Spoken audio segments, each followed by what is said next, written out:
ኢትዮጵያ ለኛ ቀልድ አይደለች። ለሌላው ዘፈን ማሻሻጫ ነች። ሌላው ስልጣን ማጽኛ ነው። ለሌላው የፖለቲካ ካርድ መሳቢያ ነው።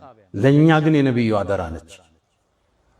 እኛንን የመጀመሪያው አንሷሮቹ ሙሃጅርና አንሷር እንሰማለን። ከመካ ተሰደዱ ወደ መዲና ስደተኞች አሉ፣ ሙሃጅር አንሷር አሉ፣ ዲኑን የረዱ።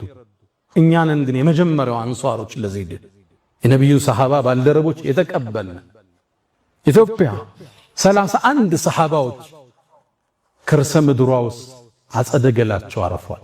31 ሰሃባ እንደተቀበሩ ታውቃላችሁ? ይህን ታሪክ ማን ያወራል? ስለ አንድ ሰው አንስቶ ስለ አንድ አቀንቃኝ አንስቶ ሲኖሩ ስለ ኢትዮጵያ ሀገራችን ማማ ሀገራችን ሲያወራ ዳስጣል ማንም ወመኔ መጥቶ ዳስጣል ብሎ ሀገራችን አትንኩ ነው ያለው።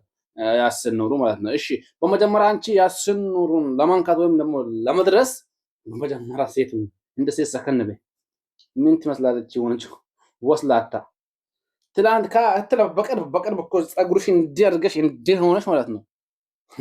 ቪዲዮ ሰርተሽ ለቀሻል። አንቺ ደንቆሮ ማይፍ ያስኑሩ አንትንኪ ያስኑሩ አንትንኪ ይሄ ይገባልሻል። ሽንታ ምን ትመስላለች? አገጫ ያስኑሩ አንትንኪ ስለ ያስኑሩ አታሩ እስ ኢትዮጵያ ለኛ ቀልድ አይደለች። ለሌላው ዘፈን ማሻሻጫ ነች። ሌላው ስልጣን ማጽኛ ነው።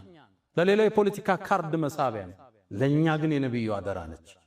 እንደው ቀድሞ ተዘፍኖለት ፈመሰና ዳሱም ተወደደ እንጂ ዳስጥሎስ ማልቀስ ለናንተ ነው። ሐባይቢ ኹጥባ የሚለውን ነገር የተረዳችበት መንገድ አይ ቲንክ ትክክል አይደለም። ኹጥባ ማለት እኮ ቃል አላህ ቃል ረሱል የሚለው ብቻ አይደለም። ኹጥባ ማለት ስለ ሀገር ነባራዊ ሁኔታ አንስተክ ከኡማው ጋር ዲስከስ የምታረግበት። ብዙ ወጣቶች ተስፋ የቆረጡ በሀገሩ አሉ። ብዙ ነገሮች አሉ።